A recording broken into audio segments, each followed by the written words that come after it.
नमस्कार। फिर से स्वागत है आपका इस कक्षा में। तो अब तक अपन ने पढ़ा कि वायुमंडल, उसकी संरचना और संगठन के बारे में अपन देख चुके थे। अब उससे रिलेटेड कुछ महत्वपूर्ण प्रश्न अपन करते हैं और देखते हैं कि अपनी तैयारी कहाँ तक कैसी चल रही है। तो चलिए शुरू करते हैं वायुमंडल, संरचना व संगठन के कुछ प्रश्न।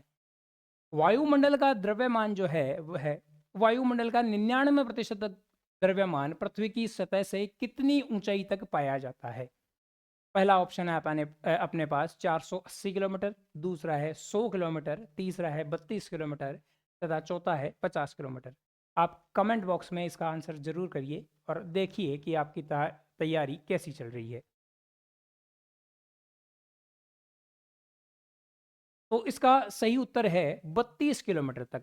तो पृथ्वी की सतह से 32 किलोमीटर तक जो है वह वायुमंडल का 99% तक द्रव्यमान हो जाता है, क्योंकि पृथ्वी की सतह के निकट जो है वह गुरुत्वाकर्षण बल अधिक है।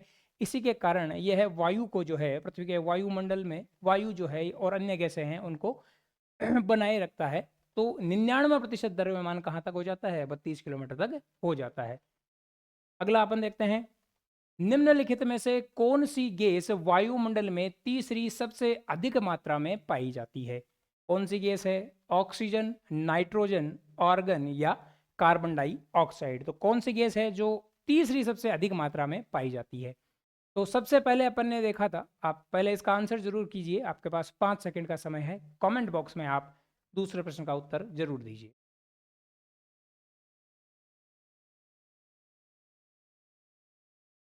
तो सही आंसर जो होगा, अपन ने देखा था कि नाइट्रोजन जो है यह सर्वाधिक मात्रा में पाई जाती है पृथ्वी के वायुमंडल में।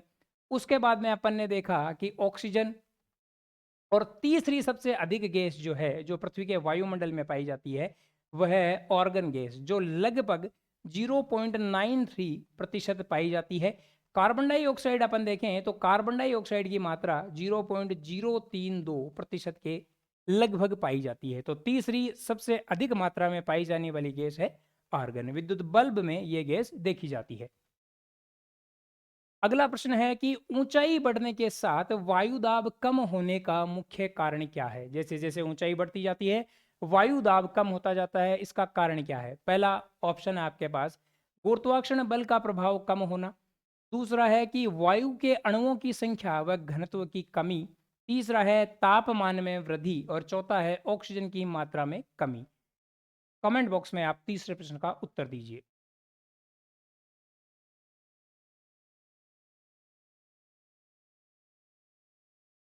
तो इस प्रश्न का सही उत्तर जो वो होगा, वैसे तो ए भी इसका सही आंसर हो सकता है, लेकिन पूरा सटीक रूप से इसका सही आंसर होगा कि पृथ्वी की सतह से जैसे जैसे अपन ऊपर जाते जाते हैं गुरुत्वाकर्षण बल जो है वह कम होता जाता है, जिससे वायु के अणुओं की संख्या और घनत्व में कमी आ जाती है, और उसका इस कारण वायु दाब में भी कमी आ जाती है। तो इसका सही उत्तर होगा वायु के अणुओं की संख्या और घनत्व में कमी।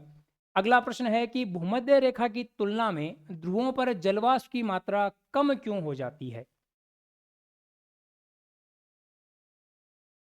पहला ऑप्शन है वायु दाब अधिक होता है, तापमान कम होता है, गुरुत्वाकर्षण अधिक होता है या वायु की गति कम होती है।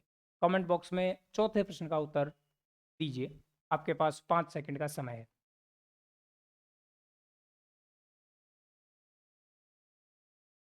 तो जैसे जैसे अपन भूमध्य रेखा से ध्रुवों की तरफ जाते हैं, भूमध्य रेखा से जैसे जैसे ध्रुवों की ओर जाते हैं, तो तापमान जो है वह कम होता जाता है। ठीक है, और जैसे जैसे तापमान कम होता जाता है वायु में नमी ग्रहण करने की क्षमता जो है वह भी कम हो जाती है। उसके कारण वायु जो है वह जलवाष्प ग्रहण नहीं कर पाता, और तो उत्तर जो होगा चौथे प्रश्न का वह होगा कि तापमान कम होता जाता है। तापमान की कमी के कारण जलवाष्प भी कम हो जाएगी। अगला है कि वायुमंडल को पृथ्वी के चारों ओर बनाए रखने में किसका योगदान सर्वाधिक है? सूर्य का प्रकाश, पृथ्वी का गुरुत्वाकर्षण, वायु की चालकता या समुद्री धाराएं। तो इस प्रश्न का सही उत्तर होगा पृथ्वी का गुरुत्वाकर्षण। पृथ्वी के गुरुत्वाकर्षण के कारण ही पृथ्वी के चारों ओर वायुमंडल स्थित है। जैसे जैसे अपन ऊपर जाते हैं गुरुत्वाकर्षण बल कम होता जाता है, तो उसके बाद में अपन देखते हैं कि बहिर्मंडल के आसपास वायु जो है वह अंतरिक्ष में विलीन होने लगती है, क्योंकि वहां गुरुत्वाकर्षण बल अत्यंत कम हो जाता है और पृथ्वी का वायुमंडल वहां समाप्त हो जाता है। तो गुरुत्वाकर्षण मेन कारण है जिसके कारण पृथ्वी के चारों ओर वायुमंडल है। किसी भी ग्रह के चारों ओर वायुमंडल होने के लिए गुरुत्वाकर्षण का होना अत्यंत आवश्यक है। गुरुत्वाकर्षण उसका अधिक हो तथा तापमान जो है ग्रह का कम होना चाहिए। अगला अपन देखते हैं कि निम्नलिखित में से कौन सा कथन जलवाष्प के संदर्भ में सही नहीं है। पहला है कि यह मौसम परिवर्तन में महत्वपूर्ण भूमिका निभाता है, बिल्कुल सही बात है। दूसरा है कि यह पृथ्वी के तापमान को संतुलित रखता है, जलवाष्प पृथ्वी के तापमान को संतुलित रखने में कुछ भूमिका निभाती है। अगला है कि समुद्र तल पर इसकी औसत मात्रा जो है वह लगभग 1% होती है, बिल्कुल सही बात है। इसकी मात्रा ऊंचाई बढ़ने के साथ साथ बढ़ती है, यह गलत है। जैसे जैसे ऊंचाई बढ़ती जाती है जलवाष्प की मात्रा में कमी आती जाती है, जलवाष्प बढ़ती नहीं है बल्कि जलवाष्प घटती है। तो इसका उत्तर हो जाएगा बी। अगला प्रश्न है कि वायुमंडल की सबसे ऊपरी परत में गैसों का घनत्व कम क्यों हो जाता है। पहला ऑप्शन आपके पास कि गुरुत्वाकर्षण का प्रभाव जो है वह नगण्य होता है। दूसरा है वहां केवल गैसें पाई जाती है। तीसरा है सौर वायु द्वारा गैसों का अपवर्जन होता है। और चौथा तापमान अत्यधिक उच्च हो जाता है। तो जैसे ही पृथ्वी के वायुमंडल में अपन ऊपर जाते हैं अपन ने देखा कि गुरुत्वाकर्षण का प्रभाव जो है वह कम होने लगता है, उसके कारण गैसों का घनत्व भी कम हो जाता है। अगला प्रश्न देखते हैं कि हानिकारक पराबैंगनी किरणों को अवशोषित करने वाला मुख्य घटक क्या है। कौन सहायता करता है पराबैंगनी किरणों को रोकने में पृथ्वी के वायुमंडल में। पहला ऑप्शन है नाइट्रोजन, दूसरा ओजोन परत, तीसरा ऑक्सीजन और चौथा कार्बन डाइऑक्साइड। तो इस प्रश्न का सही उत्तर अपने पिछली कक्षा में पढ़ा था कि ओजोन परत जो है यह कार्य करती है हानिकारक पराबैंगनी किरणों को रोकने में। इसकी सर्वाधिक सांद्रता 25 किलोमीटर के आसपास पाई जाती है। पृथ्वी के वायुमंडल में 15 किलोमीटर से 50 किलोमीटर के आसपास तक ओजोन परत पाई जाती है। अगला प्रश्न अपन देखते हैं कि यदि पृथ्वी का गुरुत्वाकर्षण बल अचानक समाप्त हो जाए तो वायुमंडल पर क्या प्रभाव पड़ेगा। क्या प्रभाव पड़ेगा। वायुमंडल जो है यह अंतरिक्ष में विलीन हो जाएगा। जैसे ही गुरुत्वाकर्षण बल नगण्य होने लगता है पृथ्वी की आसपास की जो वायु है यह अंतरिक्ष में विलीन होने लगती है तथा वायुमंडल जो है धीरे धीरे समाप्त हो जाता है। वायुमंडल में कार्बन डाइऑक्साइड की मात्रा केवल 0.036% होने के बावजूद यह महत्वपूर्ण क्यों है। क्योंकि अपन ने देखा था कि कार्बन डाइऑक्साइड गैस जो है यह सौर विकिरण के लिए तो पारदर्शी होती है, लेकिन रात्रि के समय जो पार्थिव विकिरण निकलती है उसके लिए यह पारदर्शी नहीं होती। पार्थिव विकिरण को यह पृथ्वी के अंतरिक्ष में बनाए रखती है तथा कुछ हिस्से को पुनः परावर्तित कर देती है, जिससे पृथ्वी का तापमान जो है वह संतुलित बना रहता है। लेकिन इसकी अधिक मात्रा से ग्रीन हाउस प्रभाव भी देखने को मिलता है। तो इसका सही उत्तर क्या होगा। यह पृथ्वी के तापमान को नियंत्रित करती है।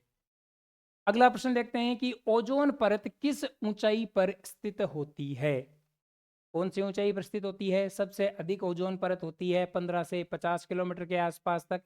तो सर्वाधिक सटीक आंसर जो होगा इसमें वो होगा 10 से 50 किलोमीटर। अगला प्रश्न देखते हैं कि वायुमंडल में जलवाष्प की मात्रा किस दिशा में कम होती जाती है। यह अपनी पृथ्वी है। पृथ्वी से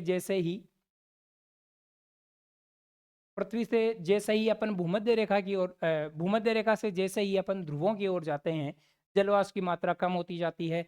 ऊर्ध्वाधर जैसे ही अपन ऊपर की ओर जाते हैं तो जलवाष्प की मात्रा कम होती जाती है। तो भूमध्य रेखा से ध्रुवों की ओर जलवाष्प की मात्रा कम होती जाती है। अगला प्रश्न देखें कि धूल कण वायुमंडल में किस प्रकार की भूमिका निभाते हैं। धूल कण जो है यह हाइग्रोस्कोपिक नाभिक की तरह कार्य करते हैं। जलवाष्प इसके पास आकर संघनित होने लगती है, बादल बनाती है तथा उसके बाद में वर्षा करवाती है। तो इस प्रकार धूल कण जो है यह वायुमंडल में महत्वपूर्ण भूमिका निभाते हैं। तो सही आंसर होगा जलवाष्प के संघनन में सहायता करते हैं धूल कण। अगला प्रश्न है कि वायुमंडल में नाइट्रोजन किस मात्रा में पाई जाती है? बहुत ही सरल सवाल है। वायुमंडल में नाइट्रोजन कितनी है? 78% है। नाइट्रोजन का उपयोग जो है वह प्रोटीन व एमिनो अम्ल बनाने के जीवों के काम में आती है, लेकिन जीव जो है वह सीधे ही नाइट्रोजन को ग्रहण नहीं कर पाते।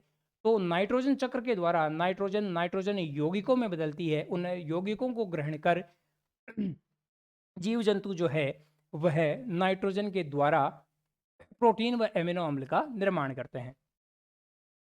अगला प्रश्न है कि ऑक्सीजन वायुमंडल में क्यों महत्वपूर्ण है? बहुत ही आसान प्रश्न है। यह जीवों की श्वसन क्रिया वह दहन के लिए आवश्यक होती है। अगला प्रश्न अपन देखते हैं कि ओजोन परत का प्रमुख कार्य क्या है? ओजोन परत क्या कार्य करती है? तो पहला है ग्रीन हाउस प्रभाव को नियंत्रित करना। ग्रीन हाउस प्रभाव को नियंत्रित कौन करती है? CO2। सूर्य के पराबैंगनी किरणों को अवशोषित करना। ओजोन गैस जो है यह सूर्य की पराबैंगनी किरणों को अवशोषित करती है। इन पराबैंगनी किरणों का अवशोषण जो है वह समताप मंडल में होता है, जिसके कारण पराबैंगनी किरणें समताप मंडल में अवशोषित हुई। किसके द्वारा? ओजोन परत के द्वारा। इस अवशोषण से ऊष्मा उत्पन्न होती है और इस ऊष्मा उत्पन्न होने के कारण ही समताप मंडल में जैसे जैसे अपन ऊपर की ओर जाते हैं तापमान बढ़ता जाता है। तो अगर आपसे पूछा जाए कि समताप मंडल में तापमान अधिक क्यों होता है, क्यों बढ़ता है, तो उसका आंसर होगा कि समताप मंडल में सूर्य से आने वाली पराबैंगनी किरणों का ओजोन परत के द्वारा अवशोषण होता है, जिससे ऊष्मा उत्पन्न होती है और उसी के कारण समताप मंडल में तापमान जो है वह बढ़ता जाता है। वायुमंडल में जलवाष्प की भूमिका क्या होती है? यह प्रश्न अपन पहले भी देख चुके हैं। इसका सही आंसर होगा कि बादल बनने और वर्षा में सहायक होती है जलवाष्प। अगला प्रश्न है कि नाइट्रोजन चक्र क्यों आवश्यक है? नाइट्रोजन चक्र क्यों आवश्यक है? ऑक्सीजन की मात्रा को नियंत्रित करने के लिए। दूसरा है, यह नाइट्रोजन को पौधों और जीवों के लिए उपयोगी बनाता है। तीसरा है, जलवाष्प को संतुलित करता है। चौथा है, यह वायुमंडल में CO2 का स्तर बनाए रखता है। तो नाइट्रोजन चक्र से क्या होता है? नाइट्रोजन नाइट्रोजन यौगिकों में बदल जाती है और नाइट्रोजन यौगिकों को जो है जीव जंतु ग्रहण कर पाते हैं। अगला अपन देखते हैं कि ग्रीन हाउस प्रभाव के लिए निम्नलिखित में से कौन सी गैस मुख्य रूप से जिम्मेदार है? तो ग्रीन हाउस गैस के लिए जो है यह CO2 जिम्मेदार है। पार्थिव विकिरण के लिए अपारदर्शी होती है, जिससे पृथ्वी का तापमान बढ़ता है। अगला प्रश्न है कि क्षोभ मंडल में ऊंचाई बढ़ने पर तापमान में क्या परिवर्तन होता है? तो क्षोभ मंडल में जैसे जैसे ऊपर की ओर जाते हैं तापमान कम होता जाता है। सामान्य ताप ह्रास दर या नॉर्मल टेम्परेचर लैप्स रेट जो होती है क्षोभ मंडल में, वो होती है हर 165 मीटर की ऊंचाई पर 1 डिग्री सेंटीग्रेड तापमान कम हो जाता है, या हर 1 किलोमीटर पर तापमान जो है यह लगभग 6.5 डिग्री सेंटीग्रेड कम हो जाता है। तो सही आंसर क्या हो जाएगा? ऊपर जाने के साथ साथ तापमान घटता जाता है। अगला प्रश्न है कि समताप मंडल में वायुयान उड़ाने का मुख्य कारण क्या है? क्षोभ मंडल में अपन ने देखा कि मौसम संबंधी जितनी भी घटनाएं होती है वह क्षोभ मंडल में ही होती है। समताप मंडल में मौसम संबंधी कोई घटना नहीं होती जो वायुयान को उड़ाने में आसान बनाती है। तो इसका सही आंसर क्या हो जाएगा? सही आंसर हो जाएगा कि वहां कोई महत्वपूर्ण मौसमी घटनाएं नहीं होती है। अगला है कि मध्य मंडल में उल्काएं क्यों जल जाती है? तो जैसे ही उल्काएं पृथ्वी के वायुमंडल में प्रवेश करती है तथा मध्य मंडल तक पहुंचती है तो उल्काएं तेज गति से आती है तथा वायुमंडल में उपस्थित कणों के टकराने से अधिक मात्रा में घर्षण बल पैदा होता है, जिसके कारण उल्काएं जो है वह जलकर नष्ट हो जाती है। कहाँ नष्ट हो जाती है? पृथ्वी के वायुमंडल में, मध्य मंडल में। तो सही आंसर होगा कि वहां घर्षण बहुत अधिक होता है, जिसके कारण वह जल जाती है। अगला अपन देखते हैं आइनोस्फियर। आइनोस्फियर का मुख्य कार्य क्या है?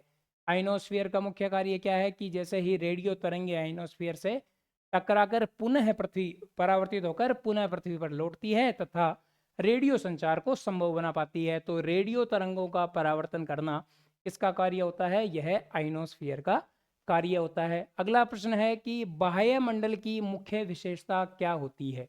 क्या होती है बाह्य मंडल की मुख्य विशेषता?